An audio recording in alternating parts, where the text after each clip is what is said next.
చూసారా ఫ్రెండ్స్, ఇవాళైతే నేను 3 ఆకుకూరలతో నేను పప్పు చేసినాను. సో ఇందులో నేను ఆకుకూరలు ఏమేమి వేసానంటే, ఫస్ట్ అయితే పప్పు వేయించి పెట్టేసుకున్నాను. కందిపప్పుని వేయించి పెట్టేసుకుని తగినన్ని నీళ్లు పోసేసుకున్నాను. పచ్చిమిరపకాయలు ఎక్కువ వేసుకున్నాను, అంటే కారం ఇవాళ తక్కువ వేద్దామని, ఓన్లీ పోపులో వేద్దాం తప్ప ఇంకా ఎక్కువ కారం వేయకుండా మంచిగా ఎల్లోగా బయట హోటల్స్లో ఉంటుంది చూసారా, అలాంటి పప్పు చేద్దామని. సో ఎక్కువ మంచిగా పసుపు వేసేసుకుని, పచ్చిమిరపకాయలు ఎక్కువ, అంటే ఆ కారం అంతా పచ్చిమిరపకాయలతోనే రావాలి. అలాగే వెల్లుల్లిపాయలు ఎక్కువ వేసుకున్నాను, ఉల్లిపాయలు ఎక్కువ వేసుకున్నాను. ఇంకా ఆకుకూరల గురించి చెప్పేస్తాను. పొనగంటి కూర వేసాను, తోటకూర వేసాను, అలాగే బచ్చల కూర.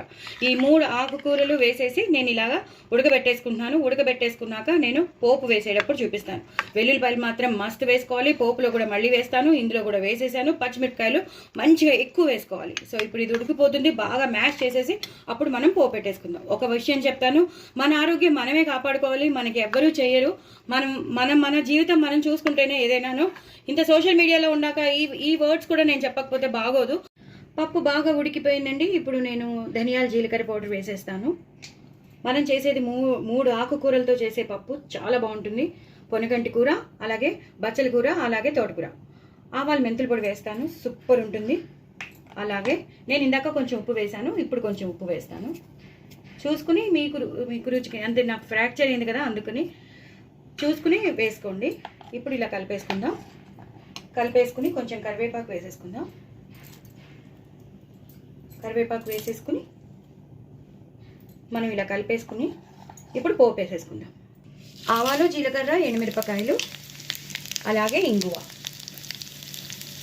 ఇంగువ ఎక్కువ వేసుకోండి, బాగుంటుంది. ఆకుకూర పప్పులోకి ఇంగువ బాగుంటుంది.